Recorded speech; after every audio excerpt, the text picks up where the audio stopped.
Now that is not the conversation. We've gone beyond past that because it's clear that yeah, some people were doing it before Reggie came down, but that name Hip Life actually came from him, and that has been established. But one key question we keep asking, why now? Because Hip Life has been in the system for over 20 years and there is no proper documentary to it. Even if there is, why is it not being discussed? And where is it actually? And what has kept us so long for us to put up a proper document? Is because what we actually saw from the BBC. Just 30 minutes. What? Some also do believe that, well, 30 minutes couldn't have captured everything, but it's fine.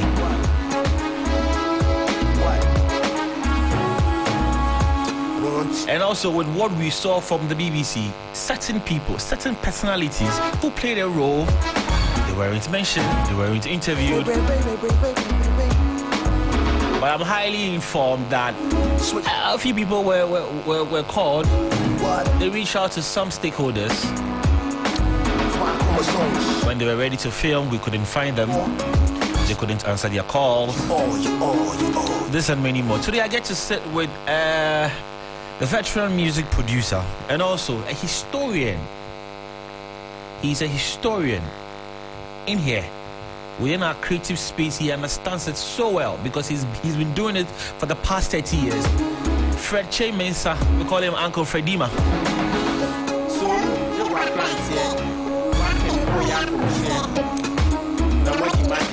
But I'm sure by now you know. It's been confirmed now. Ghanaian footballer Christian Achu. Very sad story, very, very, very sad story. I still remember his first game he played for the Black Stars. He scored actually. Moved on, signed for Chelsea, loaned out to Newcastle, then to Vitesse in Holland. What a way to die. Yeah, man.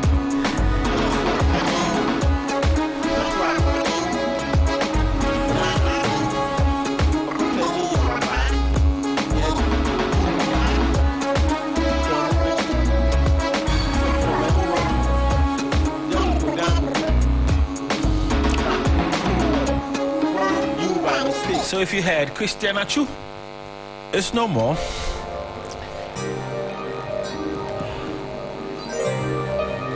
Sad note, we get to start the show today.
by the Ministry of Foreign Affairs and Regional Integration.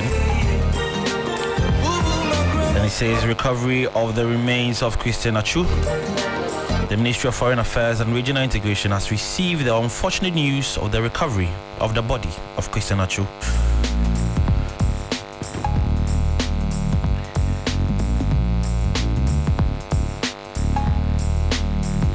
From the rubble of his apartment following the earthquake which struck on the 6th of February. This comes after almost 12 days of search by the rescue team.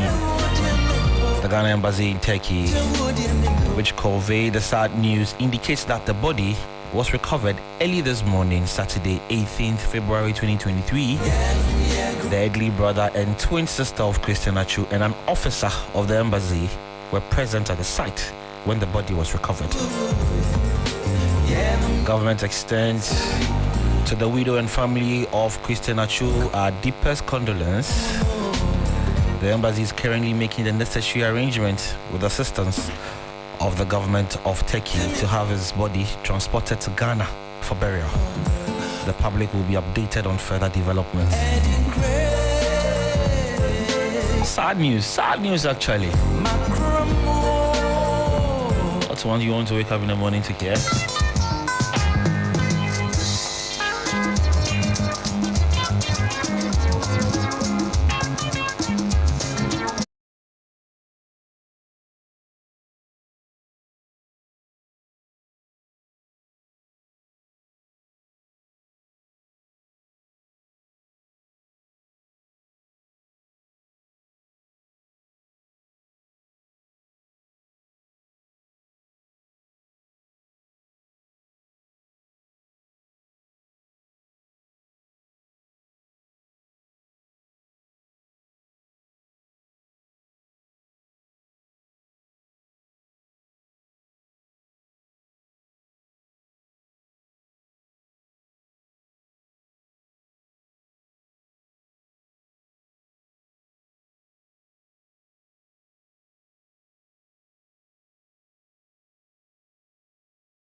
Uncle Fredima.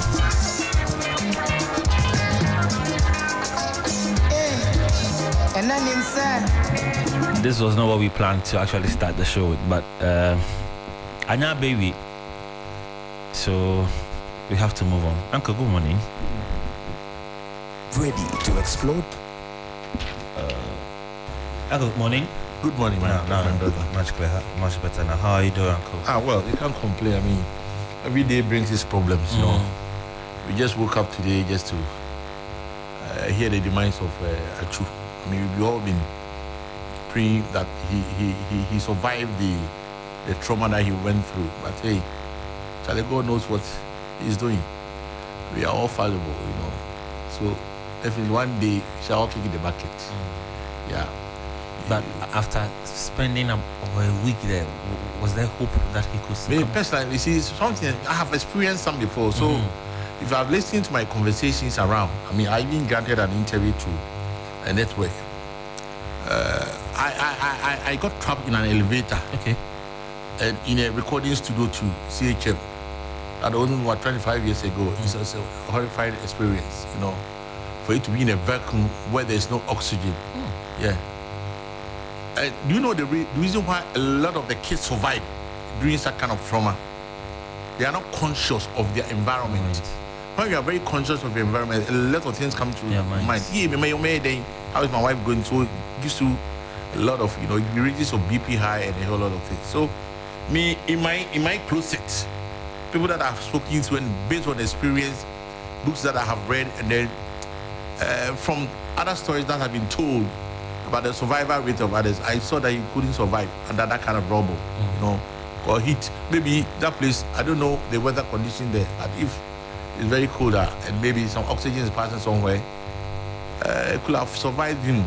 And even if he survives, the kind of what we call it, the liquid input that he needs for the body to survive that kind of ordeal might not be there. So it's very unfortunate. And you and I, when I was coming, we were playing Kojonki's song. You know, I think you need to also play his song. Maybe Beba, so Bomidia, and it's so good, Madonfo.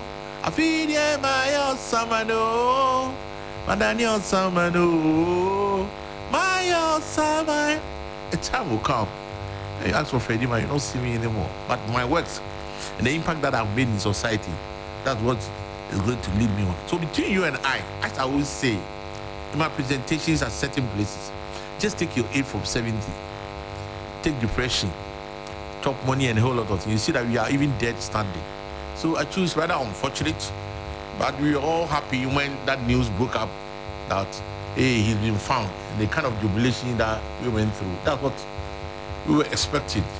But the Lord said, hey, this is what I'm also expecting. So my condolence to the family, especially the wife and the kids. Wife and kids. Yeah. I mean, they will suffer the brunt. And those people who were living on his benevolence. Exactly, because I'm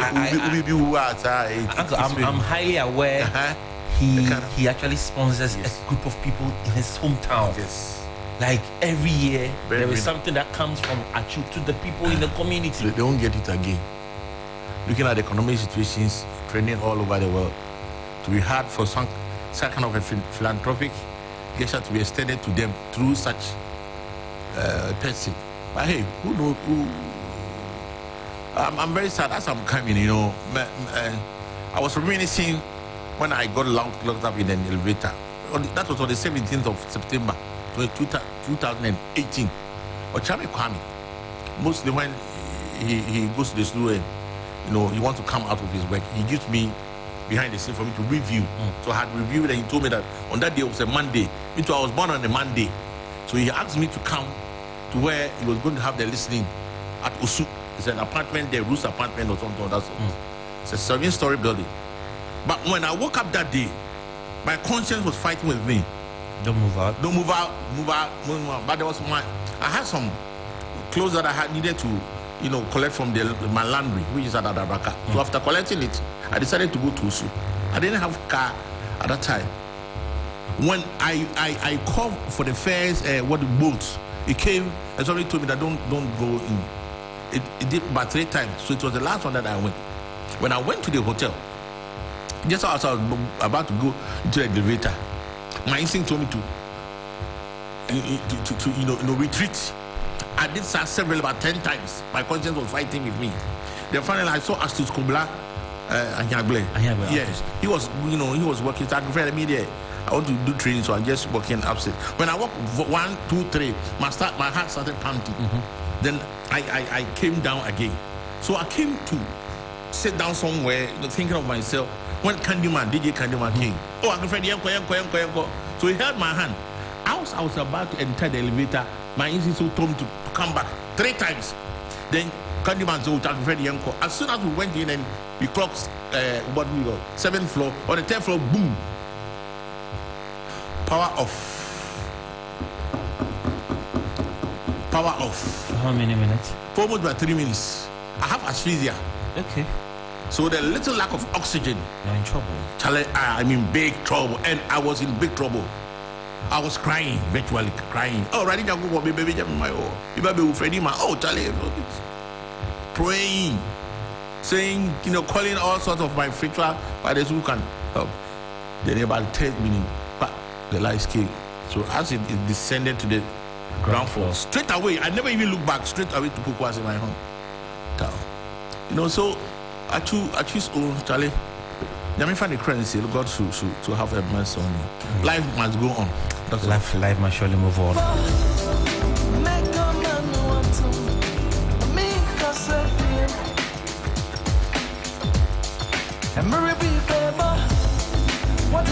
Caleb every Saturday on 3FM.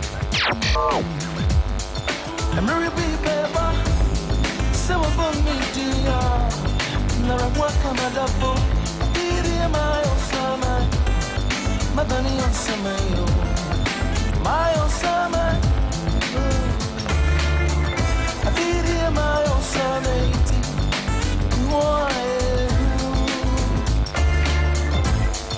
I'm a repeat baby. Make on me see a sister. I'm a repeat. I'm a repeat baby. What the government said to me. I'm a child. I'm really baby, so about me, dear.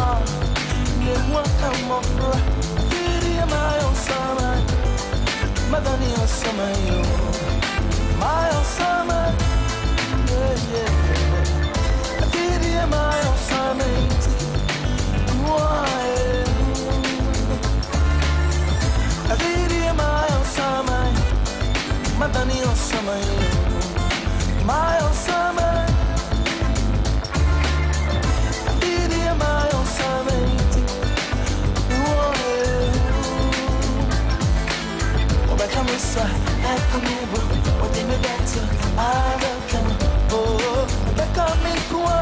The story continues.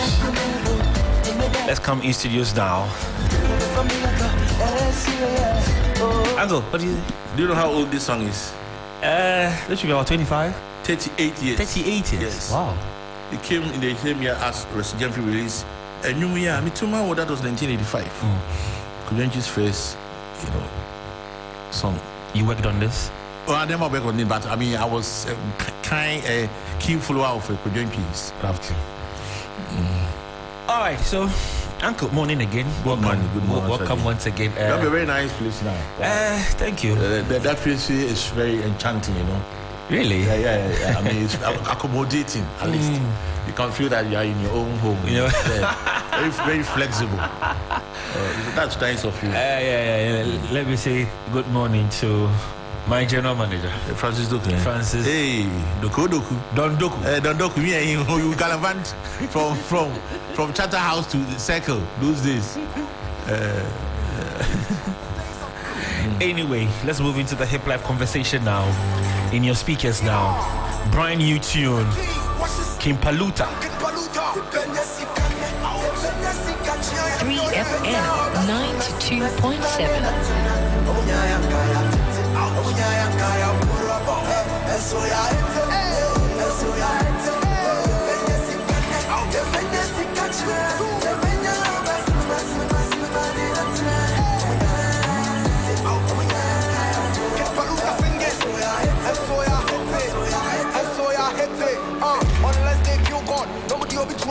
It's 10:30 here on 3FM 92.7. In studios with me, Fetche Mensah. Uncle, morning once again. Good morning. How are you? Anyway. Charlie, the month of February is my month because that was the first time I had my child. And it fortunately fell on the 14th of February. So Chimensa celebrated his birthday 4 days ago. And I can't remember that day. He was celebrated on radio. But I can't get this of Kwakuba for Ajima Pacheco. Wherever I think he's in the United States and also student of Presbyterian Boys Secondary School. He used to work with GBC. So that whole day, he dedicated his time and then to my son. So no wonder Chimensa to is singing. That's right. So February day is mine. But let me also confirm that we share the same birthday. Yes, you and I, both of us. Yeah, that's right. On the 11th of October. That's right. That's why we gel. Thank you, Uncle. Anyway, so I want to find out from you quickly. Have you seen the documentary made by the BBC? Yeah, I watched a little bit of it. I mean, I understand it's about 30 minutes. Yeah, 30 minutes. The main combatants in the documentary, I mean, I listened to them. That is Reggie Rockstone, Ohini Jan, and I think Panji. Yeah, those were what I listened to. But the kind of Inu and the other people, I had snippets of it from radio play and then other things. With what you watched, do you think the story was properly told? Yeah, it was told according to how the producer wanted it to be. I mean, you and I don't know the perception in which the producer wanted to, deliver the message in terms of the hip life journey. So he was maybe looking from other angles. So I will not blame the producer in terms of how he couched or presented his documentary. He wrote a script. He knew what he wanted. So we shouldn't blame them. Maybe it will be in a series and he wanted to, just test the waters and see the periphery. People who started them, and then maybe later on he'll go into the deeper waters and then get the fishes out. Okay, so from your angle, I'm asking you this because I've read a few articles from you this week, and I really want to find out. So, was it the case that there were people doing hip life before Reggie came in, or it was Reggie who brought the whole thing to Ghana to kickstart the agenda? Okay, now let's reminisce life and let's go back. No, the contention here, as we were saying, the establishment of who created the word hip life has been established. Right. No doubt it came from Reggie. And I witnessed it like the house man say, Fili, Gadochi. I was there when he was booking the studio in 1996. I'd also gone there to also book the studio for my artist. When I was told that he booked the studio for almost 3 months. So the coinage of the word hip life can be attributed and given the royalties to Reggie. Even that one, there was even a contention that, look, he didn't coin that word alone. But Zamalet was involved. And the father is no more. So that is left between Zamalet and this. And even that one, there was a contention at that time when Reggie came to say that one. That it wasn't him alone who coined that word. It was Zamalet. Now, let's reminisce life, how these things started. In 1987 to 88, there was a group called Rus Anabo. And then one of their guys was one of the first who brought Atari computer into Ghana. So he established his studio around Zongo Junction called Rus Anabo Studio. So most of the recordings that started locally from 1988 to 89, most of them were programmed there. I quite remember Samuel Owusu. It's a Bukshes Chika album. I had gotten, that was around 88, 89 there. I had a keyboard, Yamaha keyboard. Those days it was very, very expensive for you to get a keyboard itself, because most of the keyboards that were around were Casio. Before my Yamaha came in, the professional one that came in was DX7. And DX7, if Michael Jackson is using DX7, who are you to use? So some of the Ghanaians who used that kind of keyboard was Bob Fishin, Charles Amwa. George Jack produced the 1984 epic album, the Akutu and those kind of things. So Rus Anabo established the studio, and a lot of people were fascinated by how one can use computer, to program music, and it got further established in 1990 when we had a festival called Pan African Music Festival called PAFAM. Okay. It was there and then that the Art Studio, Nana Boama, had brought the estate of the art equipment, which also included this Atari. And the main proponent of this, who was in charge of this discussion, was the late Willie Roy. He was one of the sound engineers, George Aban, and some other guys. Zabtu was even working there. They held an exhibition at the trade fair, showing people how you can use the computer to, record. And I could really see Willie Roy standing there in 1990. So people began to develop that kind of a year. So the following year in 1991, that's where I also acquired the Atari computer in addition to Nana Pan African Orchestra, Nana Biam Danso. This guy was in charge, called Bobby Aisi. Bobby was also in charge. So that's why a lot of people were doing their program before they go to the bigger studio. Now, how many bigger studios did we have? Your place here? At TV3? Yeah, because I started recording at this place in 1990. That's 33 years ago. With Apache. Okay. Was the Sergeant General Samson Kwenu and all the others, Charles Wilson. They were in charge of here. So people will program and then others take it to this place or Elephant Walk. The present day Lighthouse Cathedral at what we call it, North Kanishi. Father Hewani's place at Osu here. I think there were some few studios around. So it was very, very, very difficult for one to, go into the studio to just go and just say, I'm doing a production. You needed to have an executive producer who will sponsor you. So then came the Atari computer, where you could program, get your song on cassette, and maybe go and show it to a producer. So what really happened at that time was a lot of people were doing demos. Okay. Because no producer will accept your work as it is, unless a demo was done for him to hear the kind of music that you want to bring out so that the person will invest his money in. So a lot of demos were done. And studios that sprang up at that time was Case Frequency, KK Bia was a student at Infancy Film School. He, together with Gabi Ajete and Fafa Blagoji, who was also a student from Achimota School, started recording on 4-track. At that time, I had also bought my 4-track from this famous musician called Aguti Yao around 1990.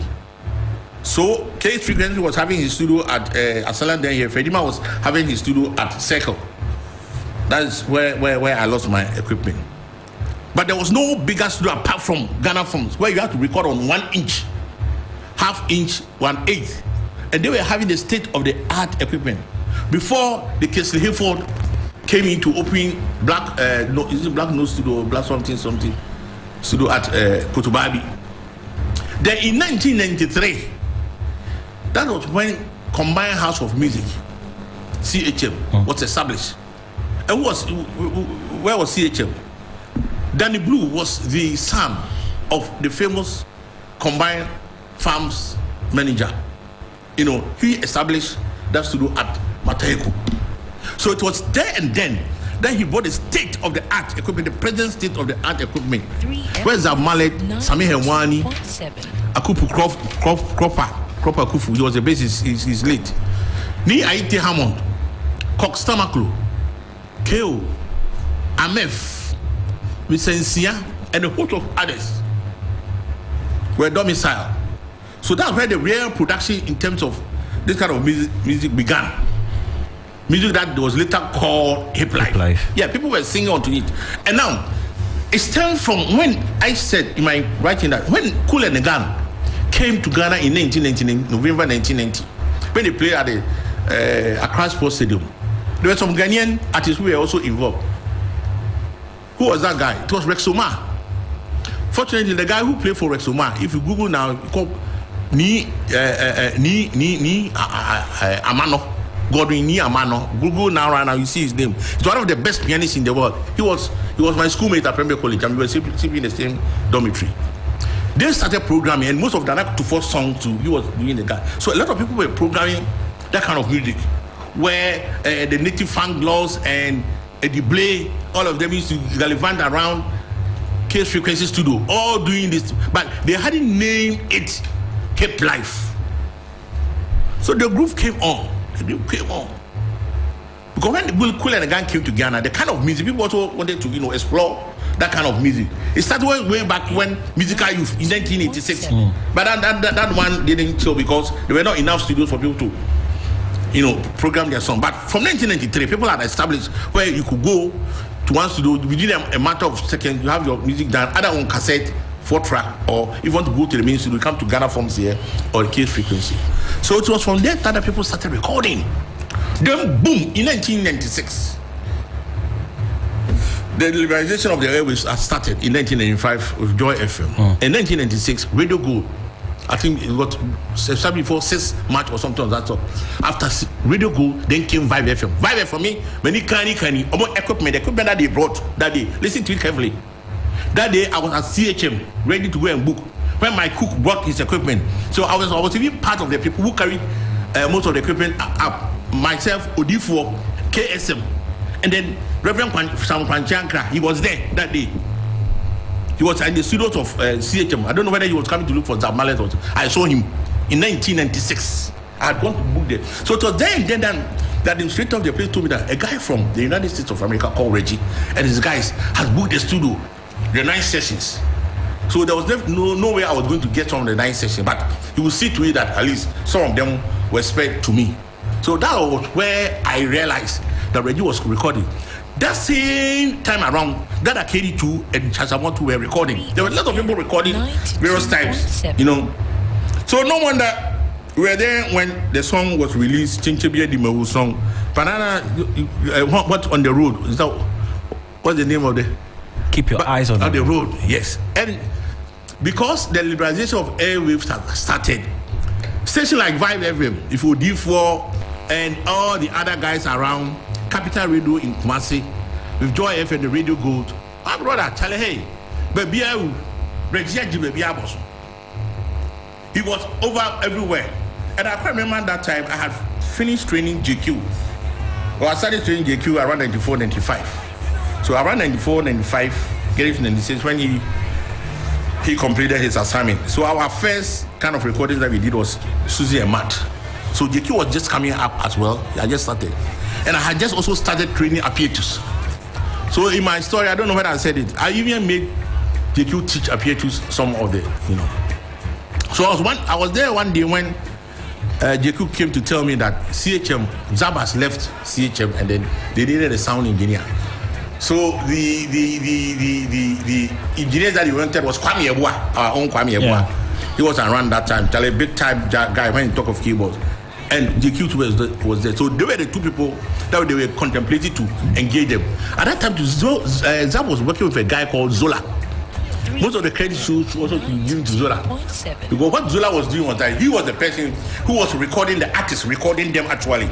Zab would play all the instruments, leave it to Zola. Zola will record, align everything before Zab will come back and then arrange them and mix. So the story of Hip Life can never be told giving Zola jabbing out. Zola should be involved. He's a sound engineer who also should be the Samir Ewanis. So it was at that time that the division in terms of where Hip Life was coming from came from the other regions.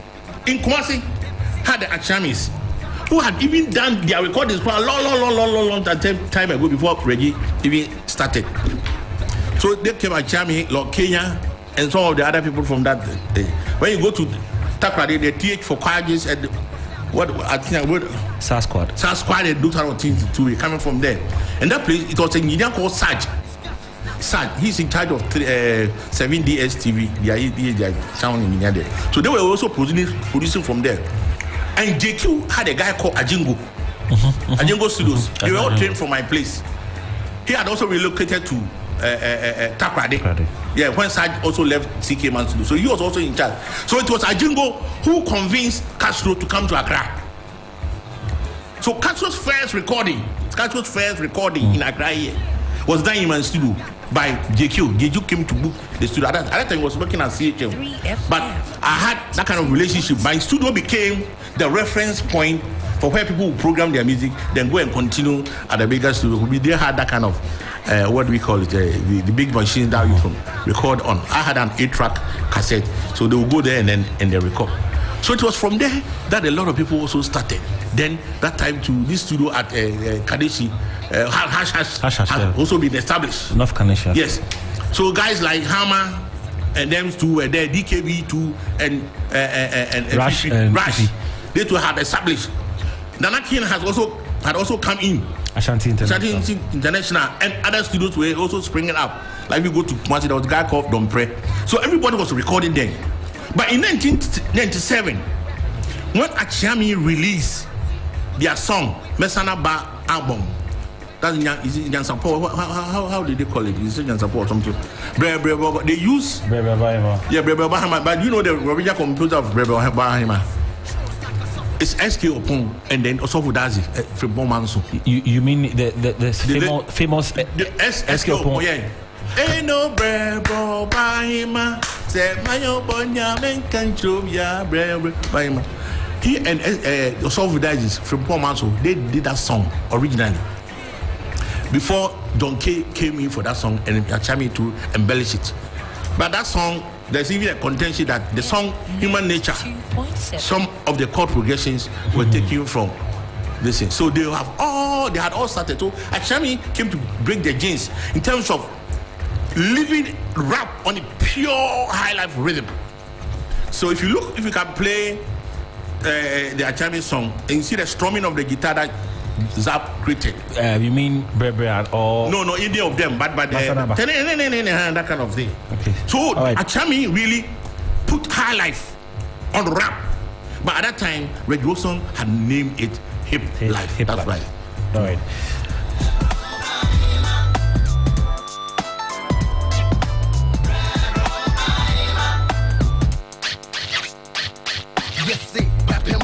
My home cat, whom I'm cat, obey your home for your message. Me, I can't and Yama say crutching, and then to say painting. It's me to say, Shahoma, Shanimoma, made my coma. Pamela Bongo Pine with Simu Drex, and Sense Ramo, I see me your side Ramo.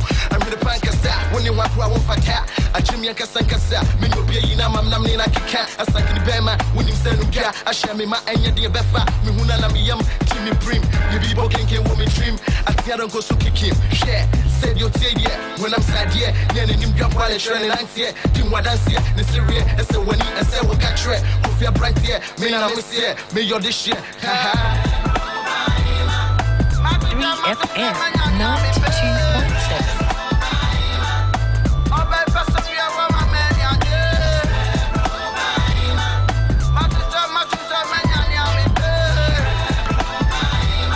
In your speakers now, Achiami Brebre. Let's do the famous one, Masanaba.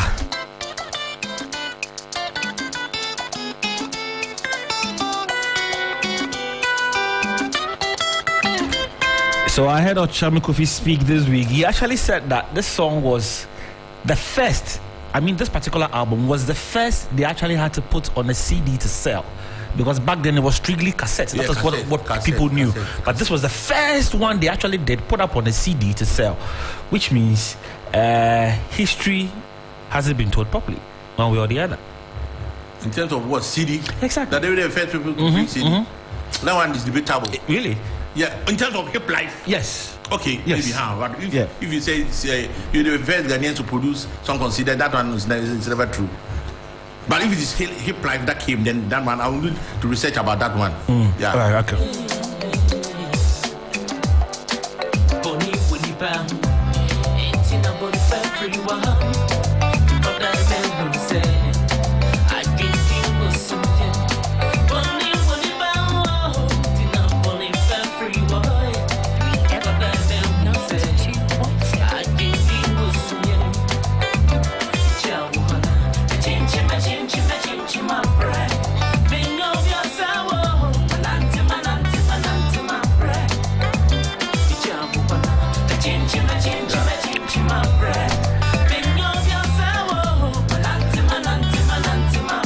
So last Sunday, I was at the National Theatre for the Valentine comedy show, and Andy Dusty had a session.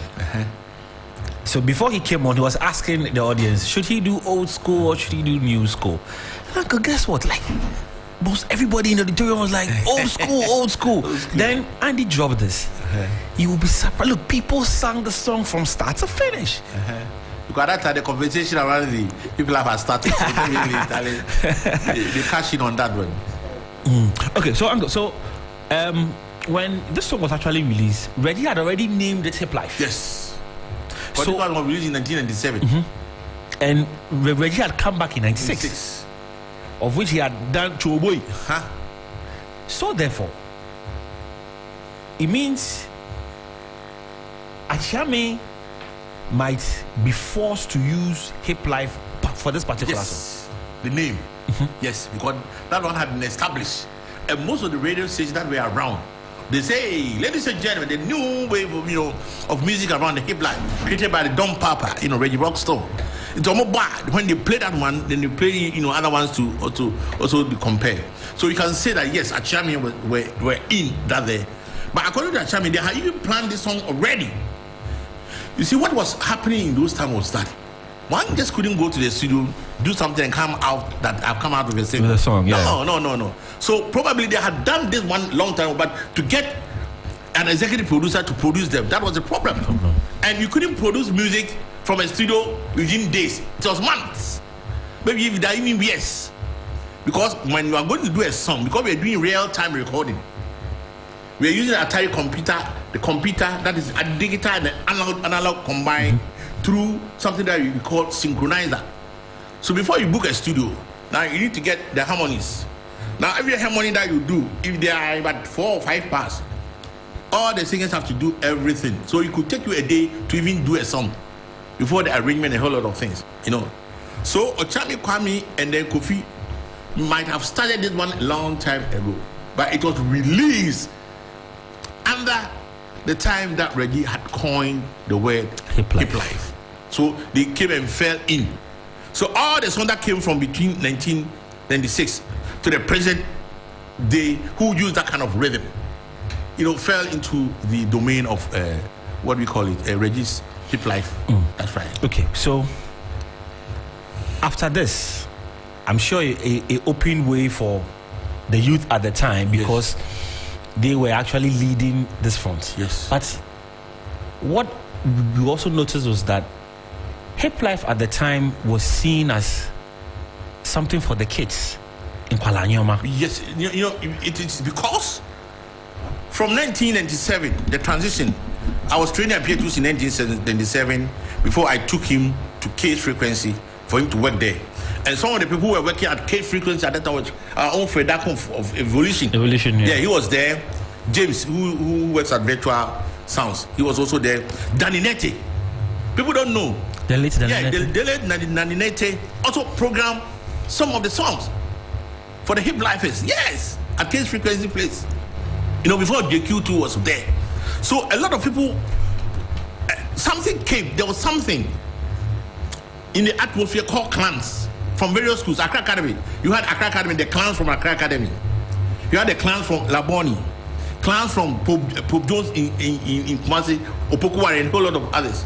Now, the clans I can remember was from Laboni, Tick and his guys were coming from Laboni. From Accra Academy, Borax, Mohammed Alasan, who used to work at Radio Gold as a sport this day, Reggie Zippy, and some others, they all coming from Accra Academy. Because there's one guy called Martin Mauto, he plays keyboards. He was also at Accra Academy, but he had started learning sound engineering from a place through one of my guys called Bishop Mante. Right. Yeah, so he used to run away from school, Accra Academy, come to Fredima in the night to study. Martin, he's now a keyboard. He got with Kabra Command a whole lot of. So that kind of gender of clan started. So that's where some of the guys who were discovered. Before Bradford also came in around that time. Because that time, what had happened was that there was a shift from the Atari usage to PC. Using PC to record voices and a whole lot of things. And I quite remember some of the people who were very fortunate to have laid hands on PC to record voices was the late KK Dua. And one, Victor Randolph, brother to the owner of Plus 233, Dr. Odoy. He had a studio just behind my house called Townhouse. That was where this guy from Tema, Tanafin, was also recording. JQ was also working at that place. So Eddie Blay and his guy used to come there and also work. They were the first people who have gotten that computer that you can record your voices and everything. So the Ray Revolution came in the year 2000. From there, a lot of these people came in. Uncle, let me go back a bit. So I'm actually informed Reggie actually came down, and this is via the BBC documentary between 92 and 93. So it could be that Achiame's Masanaba could have been within that period. Yes.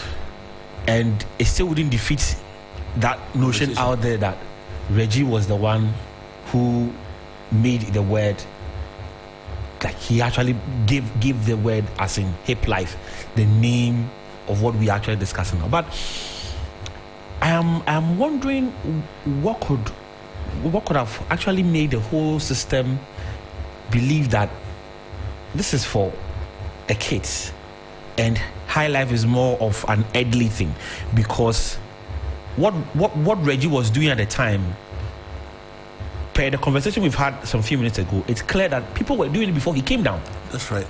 It's a fact. So what were they doing then? That's the elderly at the time weren't seeing. But when Reggie came down, a whole vibe actually emitted from what Reggie had done. Yeah, it stemmed from the liberation of the media airwaves, because at that time it was only GBC FM that was there. GBC FM was established in 1986.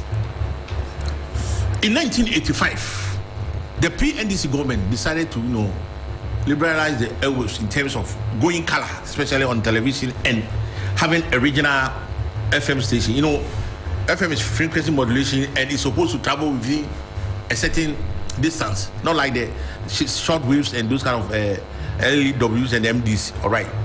So in 1986, after on the 25th of July, 1985, Mr. Tutu Kubi Kwache had commissioned GBC to go color on TV. That's where a lot of people started watching color TV from 1985. So in 1986, they brought GBC FM, and I can't remember some of the people who did that kind of jingle was the late James Amate. GBC FM, GBC FM. They were even transmitting on mono.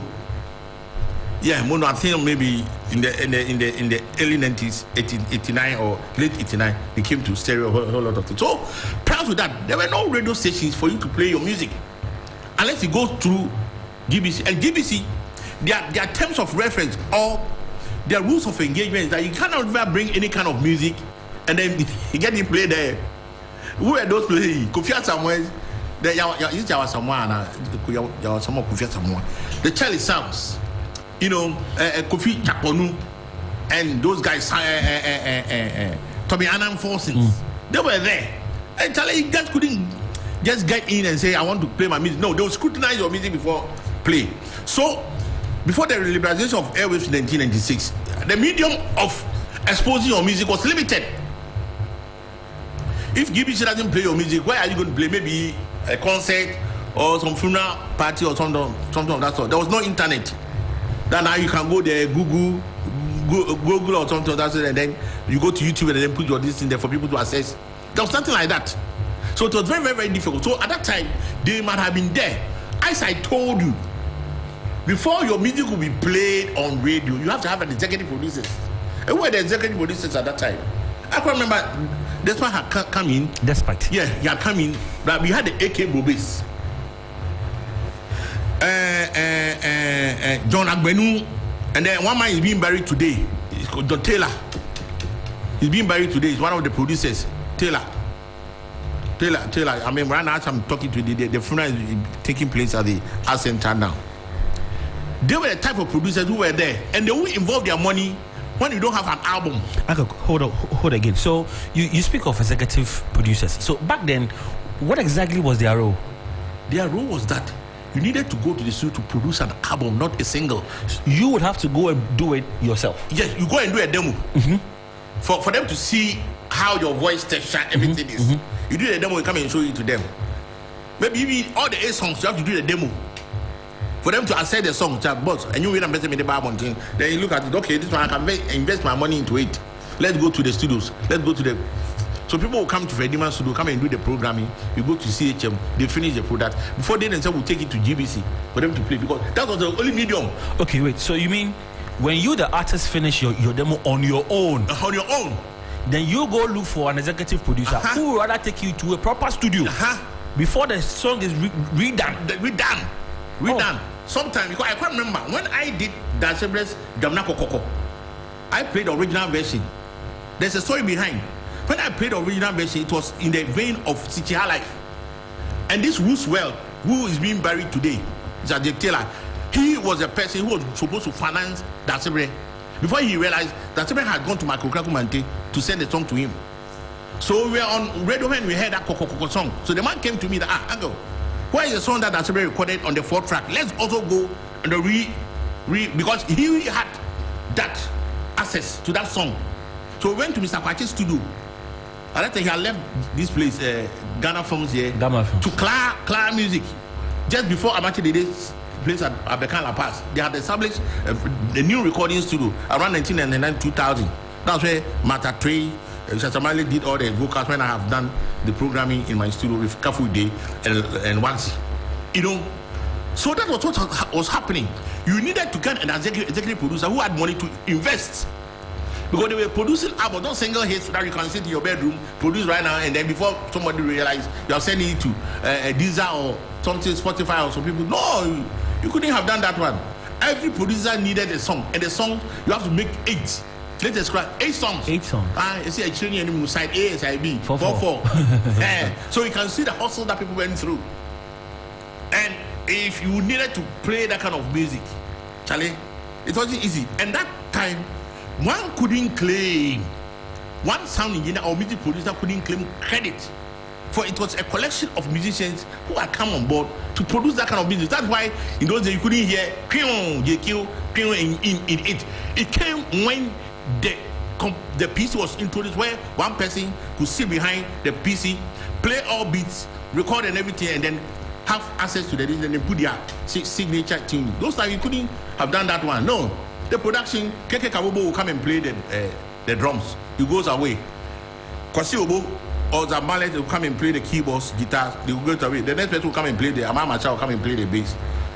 And then the final Sami and Wani or any other people will come and mix. So you have aggregate of people, in line.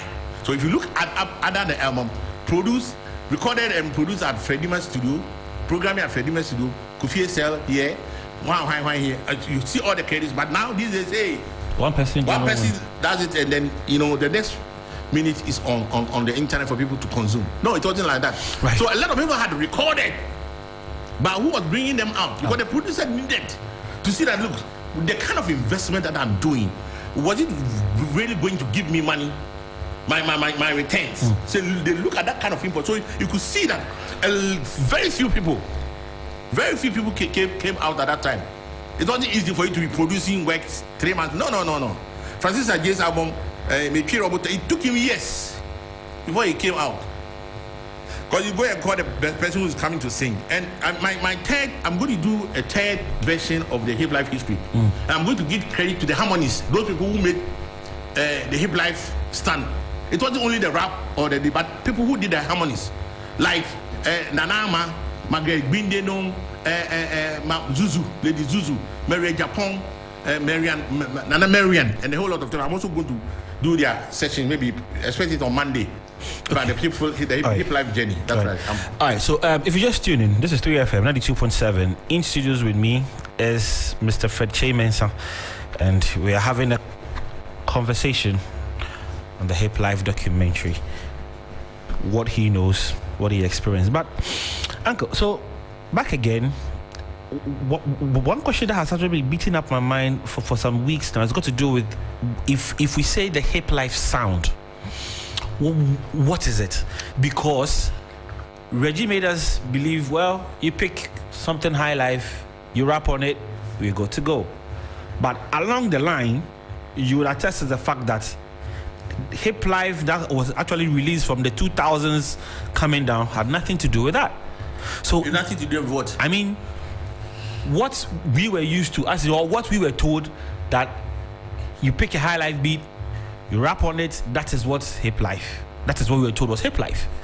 But along the line, that thing has changed. And it's the normal. Yes. So I'm asking. So when we say the hip life sound, what exactly is that sound? Yeah. What consists that thing to say? Okay, this is a hip life song. Okay, the hip life can be attributed in two patterns.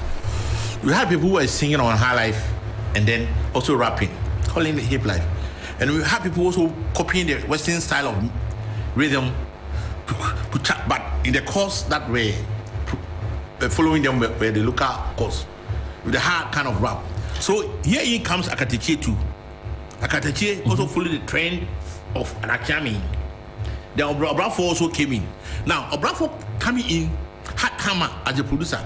Now if you listen to Hammer's production, Hammer is that kind of producer who works around the cinematography kind of sound in terms of the strings.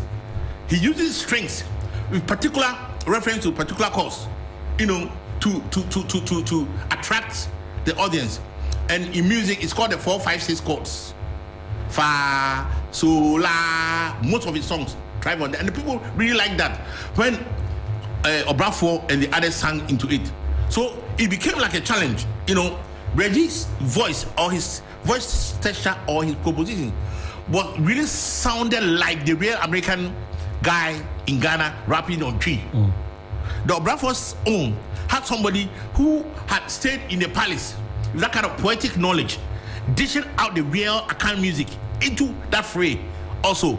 So it became like that. When they beat me rapo like reggae, but it was the same. So if you tell me the sound, what brings sound? It's very subjective. Sound in what aspect? At least the basic components that we use in playing music was there. The drum was there, the snare was there, a little of pianos, bass lines were there, arpeggios like the mute guitars. They were accompanying the music for people to, because in the rap music, people want to really imbibe the kind of words that you're saying. So if you play plenty of what rhythms, it really competes with the voice. So they made sure that there was a limitation in terms of the arrangement. When you arrange it, there are certain portions that you only leave the kick out for the bass to only play. That kind of arpeggios were there. So they were all producing that kind of thing. But in terms of the texture or the sound, it depended on the person who was playing. Obrafo, for instance, broke the genes where people were using the poetic language, the local poetic language, to make an input in the, what do we call it, the hip hop music. When he came out of his first album called if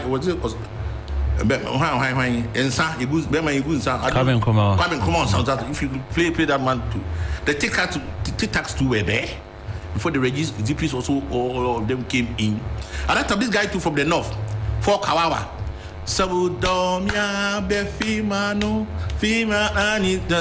He had also started on that one. That one also produced by Shadrach Yosin and then Sami Hewani. So there were lots of productions that were going on. The DKBs and Fifi, they had also started their own. Nana King too had his own style, where the Tamilis and the Dazuma boys were also occupied. So it became a challenge. They had the same component because music, as I've told you, thrives on three things: the tuning, timing, and the tempo. And most of the tuning were almost the same. And at that time too, in terms of DJ playing, the pitch correction and everything had started. So people would pitch their music, Regis music, and that BPM to others. So you could see the flow that was coming. But they were doing the same thing. But the sound in there, it depended upon where that person was, recording. Because the sound started changing when people started using the computer mixer as the sound reference point. Because those times we were doing something that we call sound modules. So my keyboard is there. I have a module. I pick the sound from there. Very authentic, highly, what you compressed and what in kind of say, I've forgotten the right word. Sampled, yes, highly sampled. But when the PC was also introduced, they had the same kind of components that you could see, go to studio and see physically, also in that kind of virtual space. So people were, so you could change them at any particular point that you want. But It's all tied on the tempo, timing, and the tuning. That's why the basic components of the music type. So you could hear a variety of maybe bass sounds and the others, but the reference point was the timing, tuning, and the tempo.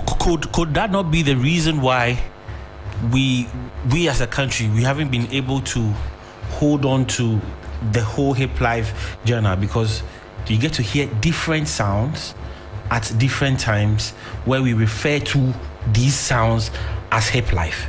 But when you should look at what is happening in, let's say, Nigeria, now that's got to do with Afrobeats, you realize that there is a same, like, one thing is actually cutting across board, and it's easily relatable when you want to talk of Afrobeat. Now, I'm asking this because a lot of thoughts have actually popped up as of why the genre couldn't get the international recognition it wanted or it was supposed to get. All because after Reggie brought up the name, I'm sure there were opportunities for them to go out there and perform at the Apollos, at the O2s, well, but all that couldn't make the genre go out there. So if we couldn't maintain one sound, and I'm saying this because Hammer had his, JQ had his, of course, when Zap was also doing, Zap also had his. So different types of sound that was actually coming out, of which we termed all these sounds as different types of rhythms. Okay, so could that not be the reason why the genre didn't get that kind of international understanding, or like the whole the point is that people out there would want to recognize this genre as it coming from Ghana? You'll be right in a certain extent, but let's look at the mindset of the producers at that time. Most of them, Charlie, locally, he's making money. So what do you think about international what? Where? International taking it where? But we had international producers. If you go into the archives of the high life, like the for example, do kind of thing, they had people from Germany who were producing them. But you see, the idea was to feed the Ghanaian market and maybe the West African market, Nigeria. Look, if you are talking of the Afrobeat, it didn't start for what we are hearing now. Now I understand the nomenclature has been Afrobeat and Afrobeats. Fela had started that one with Ebo Taylor already. So when the Nigerians started, they were going in for that of the Felas. If you go and listen to the Tony Tetules and those kind of things, the kind of music that they play, until Two-Face came in, that he has a resemblance of the African music. Some of them coming from You Are My African Queen, some coming from Ghana, Liberia. So there's sort of mix up of Cameroon. He had all that kind of mix up on his album. So it was there and that the focus began to change. Between the 2000s up to about 2007, there was a competition between people who were doing the high life, like the Furian Ponsens and the hip life guys. You couldn't decipher which was this. So they also started naming it contemporary high life. So that's where the problem came from. On one genre we have high life, and the other that was supposed to be hip life. Now other people are also saying it's contemporary high life. So even some people were even blaming the award organizers that came in rather whether to give others. And most of these Afrobeat, because it got a time when I was also a board member of the VGMA, it got a time, Charlie, the kind of rhythm that were coming, that we needed to, go in the proper evidence, maybe coin others to fit in. So the Afrobeat genre, if you can go back, it's been almost about 10 years now, which has been ruling. And that's what the world has accepted, because it has elements of R&B, elements of the African music, and then elements of other cultures. The Salsa and the Doxa, they are all embedded in the Afrobeat. So it is being enjoyed by all. So how would somebody like Asha, who came here, oscillate on his stage performance? Because that kind of rhythm also pairs with this one. So at that time, the contemporary high life had come. Hip life is there. High life is those days. And the producers who were fixing in their money. They didn't look beyond Ghana. Once Charlie they get satisfied with their sales in Ghana, Charlie, who cares? They'll say the right to somebody in the United States or for that person to only produce the CDs, not to promote them. So if you look at those kind of promoters, they were promoting people who were doing like high life, like the Pat Thomas, the Joel Akai's Papa Young Sins. They were traveling abroad to perform for the Ghanaians, not the young guys. So it was when Lumba and the other guys also broke the genes that people began to have that kind of young guys to also fly abroad to go and perform. Okay, all right. So Hip Life, is it dead? Dead is subjective, but looking at the world now in terms of marketing, in terms the perception that the youth have. And when Sarkodie guys also came in with pure rap, that one pure rap on beat, you can say that it's hanging. I can say it's hanging. The name is there, but as to people tagging themselves as hip life artists, no, everybody want to associate themselves with the Afrobeat so that you can get connections to the other people doing the Afrobeat, especially in Nigeria.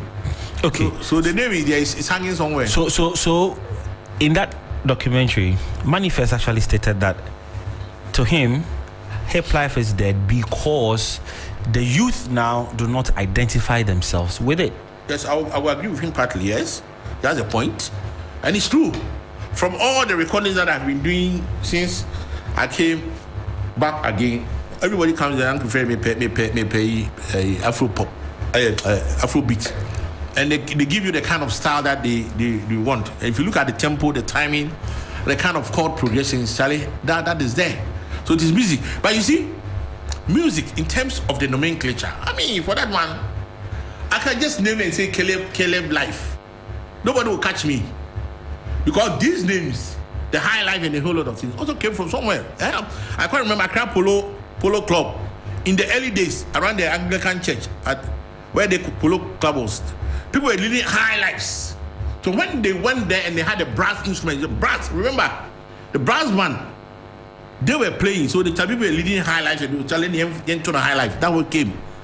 And it was held till the time the young generation started coming. So even high life, it was the typical high life.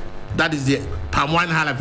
Don't people say, you see what the Kwampa and other people are doing. They are all highlight. But if you look at the instruments that they are playing, the laboratory and a whole lot of things, they are all doing highlight.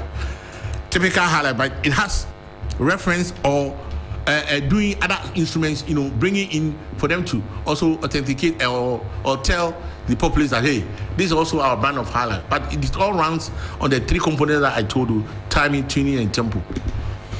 Okay, so should you have the opportunity to film or shoot the Hip Life documentary, apart from Reggie and let me say Zap Ballet, who would you be looking at? I'll be looking at the JQ Apietus, the Morris Babyface, the other generation of what we call it, programmers, who are all the rural beats. This guy at Tema who did Showbiz, K-Was, you can't forget them. They have really embellished the kind of something, brought in new ideas. So most of the young producers who are now, including the old ones, I mean, we should recognize all of them, because if you look at the template in terms of the structure, it came from a certain generation. So most of our guys who were there in the early 30s, we are all getting to our 60s in some few years to come. So the younger generation, the JQs also came to take over, and now we have younger, the MOG beats and other side beats also taking place. So it's a generational thing. So generation, but music, as I wrote in the notation of music has never changed. Do re mi fa so has never ever changed. But it depends on the application.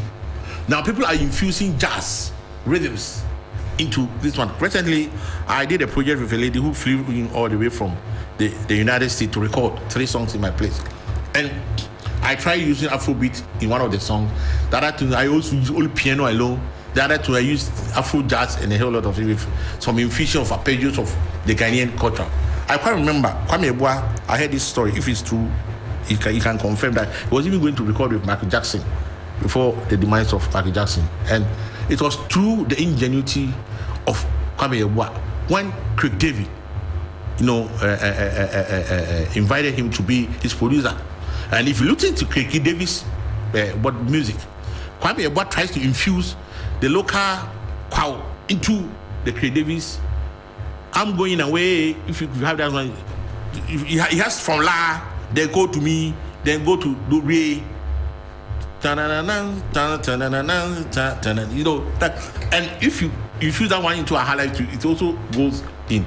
So in terms of the line of hip life or popular production, Tale, you can't quantify one person as the sole proprietor or something. It has to be everybody who has been through that journey should be recognized. So what role or how would you define the people like Cox Tamaklo, Nia Ite Hammond, and the rest? Where exactly are you going to place these people? Yes, they were in the production house to make sure that things that came out of the production house was what that production company wanted, because they had that kind of the eye or the idea behind what they wanted. For instance, CHM was established as a record label. That was the idea behind it, to study that. So no wonder Echo Micah, Messi Uhima was one of the first production that was before Obojima came in. But later on they said, okay, fine, we want to do a record label. However, we can also allow other people to also come in and do. So Cox Tamaklo and the other ones, they were more of the marketing. Because I can't remember Nia Ite Hammond, most of the covers, CD covers and cassette covers, he was designing them for that kind of production. One of the this that he also did for me, for my clients, and a whole lot of things, So their role, they know music, they'll be there, okay, critique, okay, if I had gone that way or something of that sort. So their input could never be left out, because they also had different set of minds or ideas that they made an input into those kind of productions. That's right.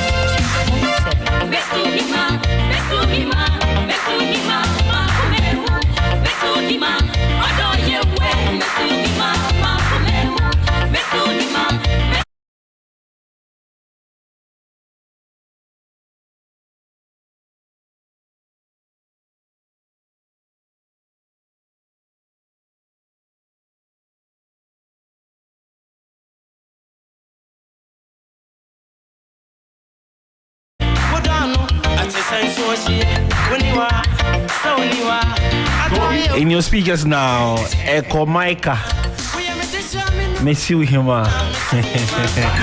I wanted to actually use this song for my wedding. If rap was added to this one, it would have been called People Life at that time. This one? Yeah, it would have been called. You see, the genre of music in Ghana, there's that kind of saturation, embellishment. So the high life, at a certain time, it sounded like reggae.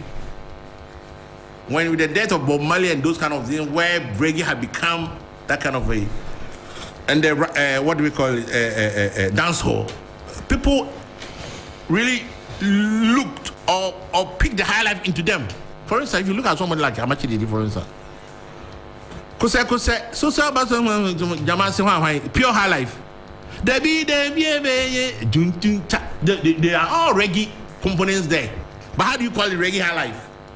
The artist himself is calling himself high life, but the music that he's playing has elements of reggae. It's your music structure, not Chale, is being like this. 82 years system. So if you are talking about the history and then don't say that you step on somebody's toes and tell them Freddie Macra or talk, okay, you can say. Who is to be blamed for that, Uncle? It's music is dynamic. No, but I mean, no, music is dynamic. The Beethovens and a whole lot of things started with classical music. Then came choral music, hymns, and it's changing. So as changes, people use rhythms to fuse in a whole lot of things. what the Pavarottis and those kind of things sang, Charlie, for the generation of today. So I don't blame them. I mean, once they enjoy it, why not? If you look at the kind of music that Kwadwonchi played, I mean, Charlie, hey, he was serenading them. You know, he was saying, it's a typical city song played on a reggae tune. City song. Also play because all of the tempo falls on the 4/4 timing. And the funny thing about music is that when you try to increase or decrease the beat per minute, it creates a variation of other genres of music. For instance, the 4/4 timing, when you have 120 beat per minute, if you slow it down to about 65 or something, you're going to get R&B. If you come around 85 to 90, you are getting reggae. If you go beyond 135, you are getting zouk or sukus. Yeah, so okay. All right. So groups, music groups. Yes. What will be that role? What role did they play in this whole hip life movement? Yes, the music groups comprises of people with different talents. Some people could sing, dance as well, and rap as well. They were unique. Three in one person. Other people also had the kind of talent. And you see, all these kind of grouping emanated from some of this Neft Scaffy African Revelation. Yeah, Revelation and all, because they needed groups to perform, like how Wuta and those kind of things came in. So it had different people. When the clans also started, people had different, way of rapping. Charlie, maybe this one will go like the Tupac movement. This one to go like maybe Jay-Z. They all have that kind of different. And they came together to form that kind of the groups. But as the group, succeeded in their quest to climb the music ladder, a lot of people also will come in. Charlie, cry in the group. You are better than this one. You sing better than those. Charlie, leave the group and a whole lot of things. And this is what ego starts setting in. And this is what make a lot of groups break up. But when the groups like the FBS, when they were performing their hip life, you know how they could dance, mesmerize the stage. But when you leave them as individuals, it doesn't really. The book back also came until Ronnie died. There were a group of people who were also the Akatichie. Fortunately, they are brothers. So up to now, they are also together. Wuta came, they gone. A lot of people. So sometimes it's the differences in terms of their performance or the marketing aspects. So if Obrafo alone can sing and then have this kind of money, and then we are also sharing the same kind of money. Chalene will be split it. But they don't know that some of the groups, their strength lies on the individual. It's like a symbiotic situation where everybody is driving advantage from the other. So if one person leaves, Uta, for instance, since they left, Charlie, it is not been as strong. But when they were able to come together to do, at least two, it made a hit. Now everybody went his own way. Still, they are struggling. So some things are not for men only. Some things are also for group only. And this kind of group separation also started long way by me. It's a long when Commodores, Rilano Richie, broke up. Michael Jackson broke up from the Jackson 5. So all these things are fitted. In Ghana here, you can talk of Nana Pedu. They don't call breaking out of a teacher Boating, or say Kofi, all of them. It happens. Imagine they breaking out from Apple for J and the whole of it. So these things there, groups where they disintegrate, sometimes it brings positivity. But the present day, where we have variety of talents, on one kind of music, you need to think of business and then. But now, I can't pay individualism. How about clans? Now, I'm saying clan because, the clan aspect came from schools. So once they complete their schools, Charlie, that's the end of the clans. Because most of the guys that are recorded, especially from Kufuria, clan, there was a kind of competition, Charlie, on Saturday's entertainment. So which clan? From the Pope John's clan, St. John's. Also, so it came from the various Presec had their camps and Laboni. Accra Academy. Accra Charlie Blow. Charlie, you're strong. Strong client. But as of Hadi, here with Mohammed, the worry you are at Abrakatu. The neighborhood client also started when I also recorded 5-5 at this group. You know, I discovered them. I was the first person who produced them before Appetit also came in. The 5-5, Legal, Amambre, all of them, they were all there. But the integration came after they left school. Because when you leave school, then everybody has his own way. Some of them sojourn abroad to further their studies. So I know that producers at the time also had camp where they groom musicians. Let's say rappers. Hammer had his. Yeah, for that one too, let me give it to Hammer. Hammer pa Charlie Bozu, the Hammer. When we talk of camp grouping rappers, Charlie, that one you can't take it from me. JK was doing that one, but that one particular this thing, that one too should be credited to Hammer.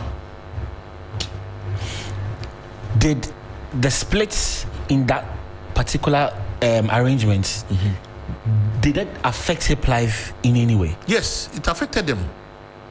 So people enjoy people's music based on so many factors.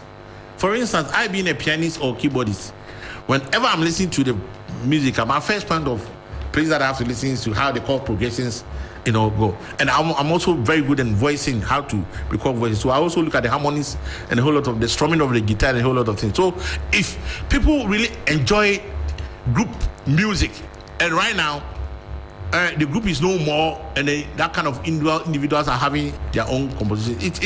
It bereft or it leaves vacuum in terms of their artistic structure. So definitely, it had an effect. That's right, an effect. One more thing I really want to find out about this hip life and why it couldn't stay on so it's got to do with the changes of names that we had. So. I know somewhere in the mid 2000s we had something called GH Rap. GH Rap, yeah. Then fast forward, there was Trip Hop. Now, if you should pay attention to whatever that was happening at GH Rap and Trip Hop, this was still hip life. Yes. See, let me tell you the story. See, the hip life story is very interesting. When Tiny came in, people thought that Charlie wouldn't mean use the Ga language to make it, but Tiny showed that, hey man, the Ga language was sweet.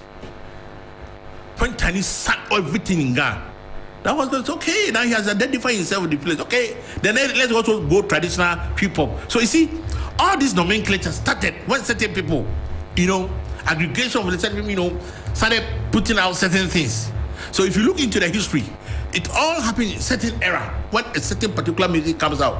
There becomes a challenge, the status quo for people to also have their own set of music that they want to bring out. So these are the attributes that one can confer on those kind of things. Well, if you just tune in, it's 11:34 right here on 3FM 92.7. In studios with me, Uncle Fred Chemensa, also known as Fredima. We are discussing the Hip Life documentary, but picking from his angle what he knows and what actually went on some years ago. So, Uncle, you were saying you would do a part 3 on Monday, yes. And it's got to do with the harmonies. The harmonies that accompanied the voices behind these hip clappers, and we should recognize them because always you leave them out, giving all the credit to the producers. No, the harmonies, like ladies like Lady Zuzu, Margaret Bende, Nanama, whose voice resonates. Most of the recordings that were done in that period from the Kenyans, Nanama is a living legend when it comes to, and you see a Mage, then Nana Kuya Marian too is there, Maria Japan too is there, and then other ladies, Eva, who used to also back on your entry, was also into session. But Margaret Binde, Nanama, Maria Japan, Nana Kuya Marian, and some other Zuzu, they were on top. Most of the music that came, especially Nanama, she had her voice resonating on most of the hit songs. So it came to a time you said, Charlie, Nanama, the one for Antonio, so I went here to, and hey, big ups about for Raphael, your wife, Charlie, she's done a yeoman job, and Fredima is going to, write something good about her because Charlie, I've been with her in the trenches. Not on that, she couldn't sleep. She's here here. And the reason why people try to pick her and Maggie was that, Charlie, when they are on your music and the other guys, they knew harmonies from the soprano, alto, high tenor, this kind. I mean, any other voice structure that needed on the music, they also directed like this. Let's do it like this. The harmonies too, maybe if you sing it, they can even create some of them for you. So they need to be recognized. The hip life history cannot be written just with only the singers, the producers. No. The other people also need to be recognized. Then I'll come to the executive producers. Okay, so I'll finish with that. Let me throw this question to you once again. Whose responsibility is it to do this hip life documentary? Yes, you see, and here is where the Minister of Tourism, Arts and Culture should come in. My dear, you see, but not actually have been called. Freddie man, tell her you produced mine, very nice. Because most of these 33 years, most of these were not there. As I always say, this flooding has really affected me. All this history that I had pictures and videos to back them. Me. But the rains destroyed all my things, all my cover material. Any sound engineer or any producer or any kind of musician who came to me the first time, I had your video and your pictures before and after. So I could have written my story very well, but still no, it's in my mind. So the Ministry of Tourism, Arts and Culture, Freddie man, we've seen that you have written a very nice article about this one. We want to commission you to do this one for our cover purposes. Oh, no, but don't do it. Their mindset is not there. No. And this is what we lack. And I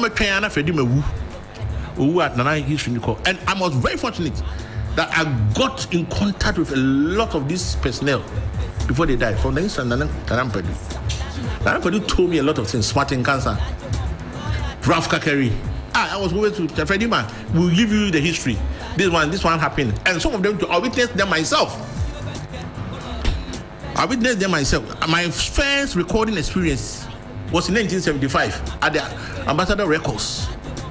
The owner had children who were my classmates at Royal International School, Rosina Badu and Odro Badus.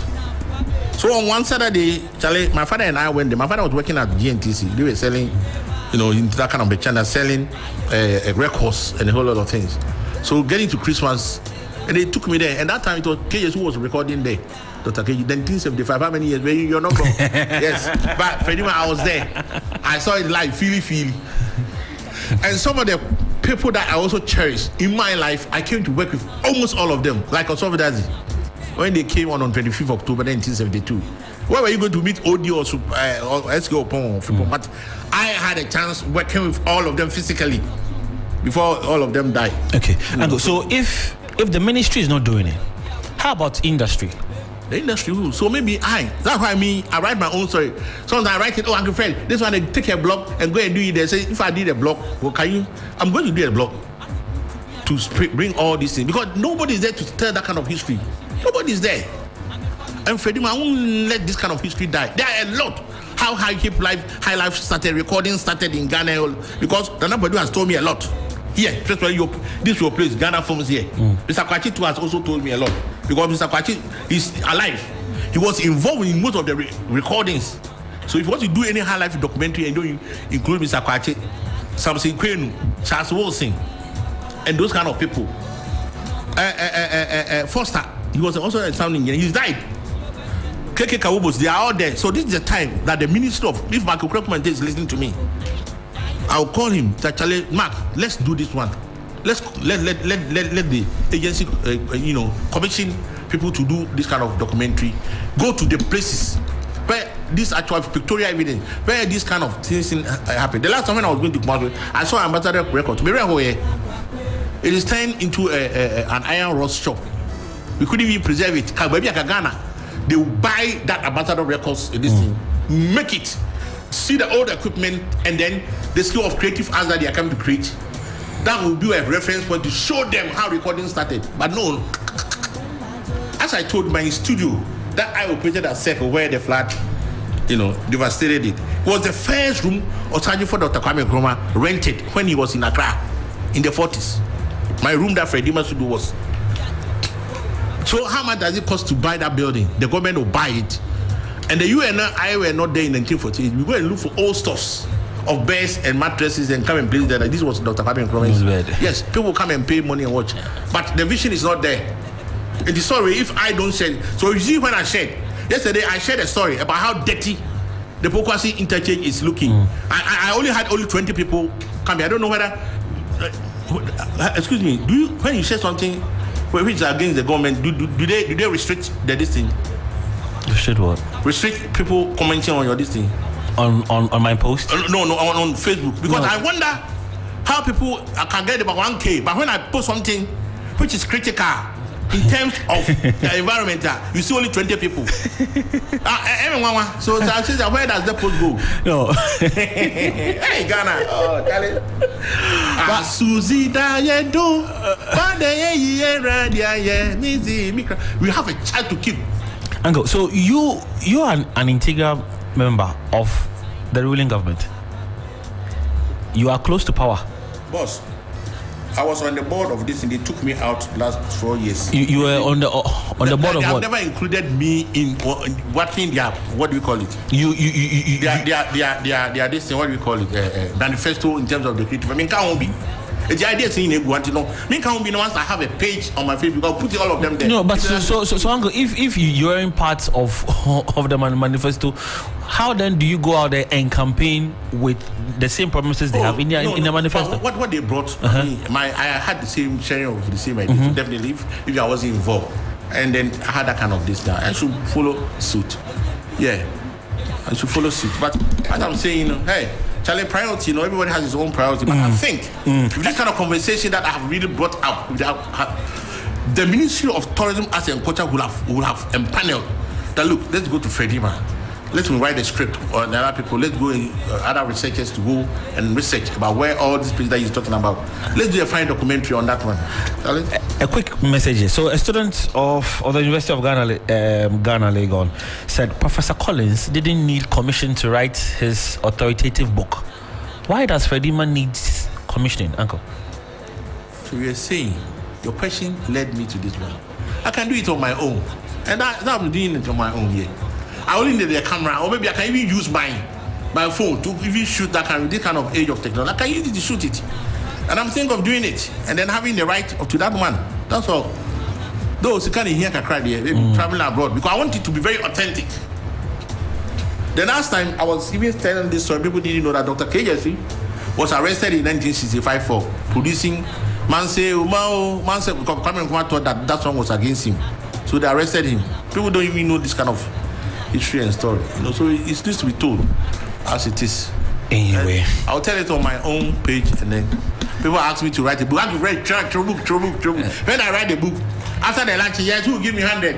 And a few people, they don't even like reading. My short thesis that I write, people even find it difficult to read. And I also make a true book. How will you read? Because I will be a Hamis. Accra gets busy on this frequency. 92.7. 93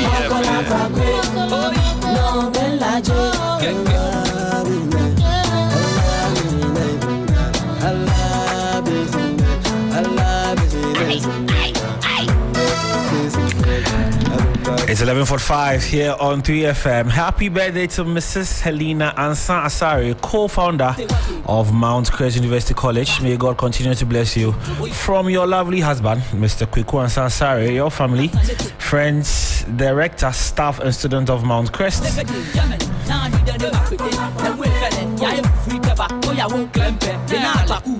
Oh, your power, only for one. I see my sheep come on. The boom boy check. Yeah, my young boy, I hear a basket. The cock I had you back when I mean coffee. Yeah, if I can't go, it can't be late.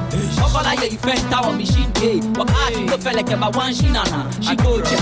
Hey, Bob, one people to spell the whole body said, yeah, Papa, on your can wear physically. Large of the Shepherd sister, Lala, Shabby, large of boy, I did tiny.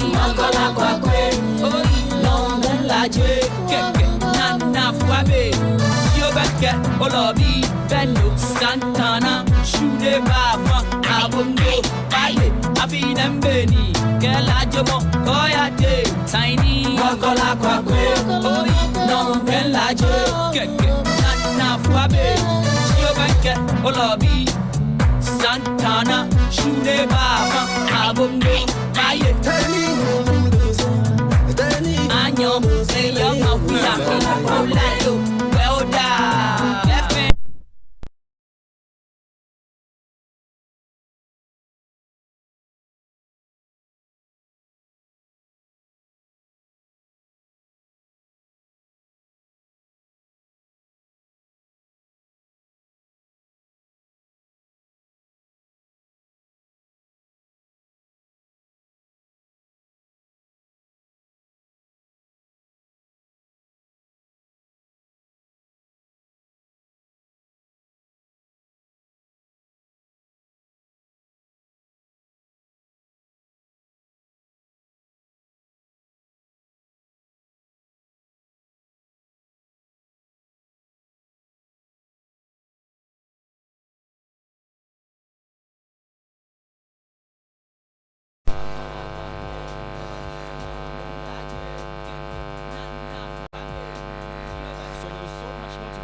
When you're traveling with the little ones, whether it's remembering where you put their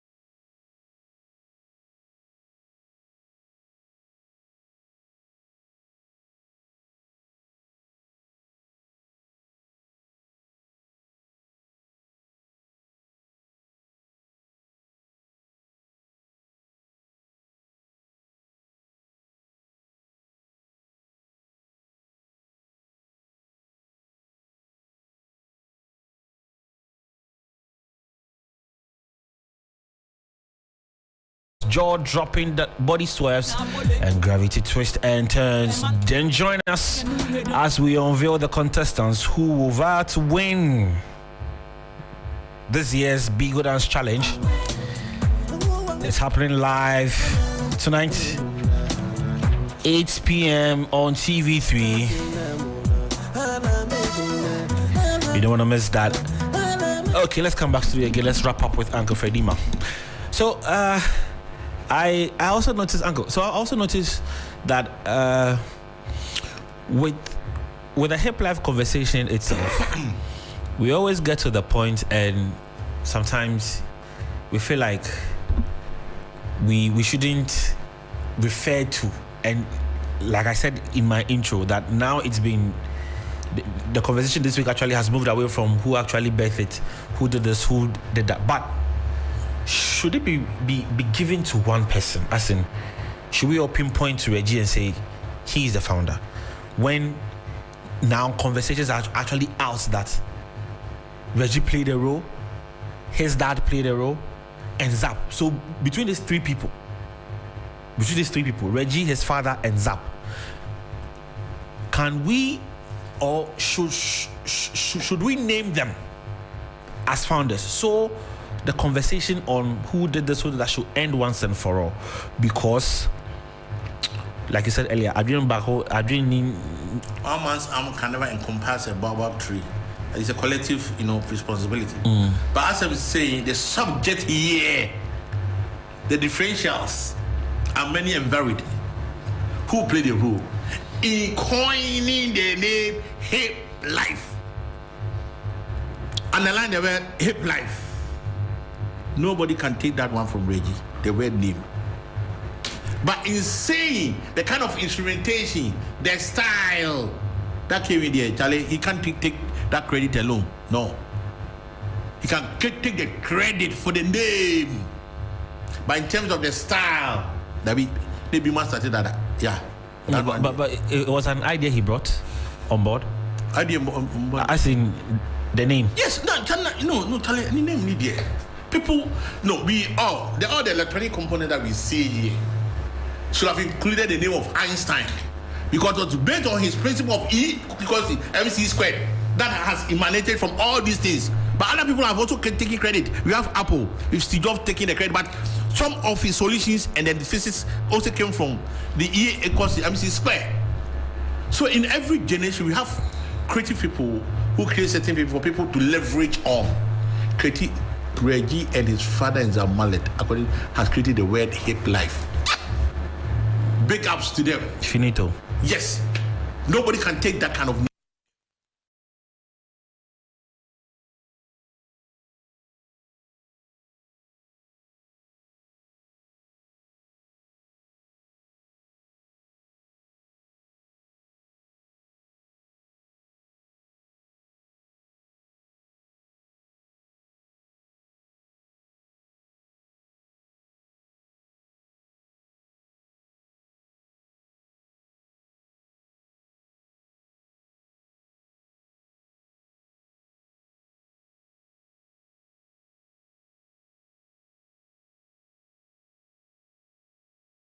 When they get married, the twerking, the kind of style, the kind of this and that goes with that culture. Tell you, mommy, pa, me, so woman actually wriggling the waist,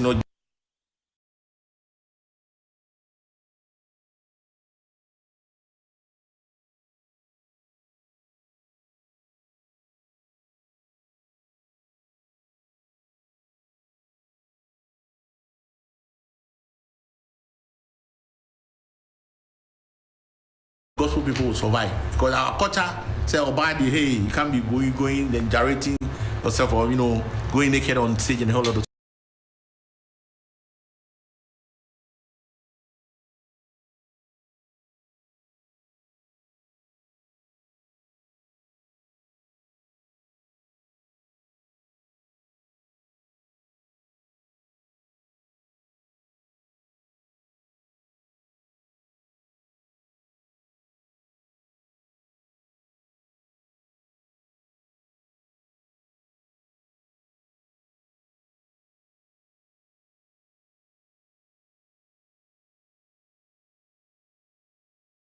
he had this thing, the dancing skills as well. It really helped him in that direction.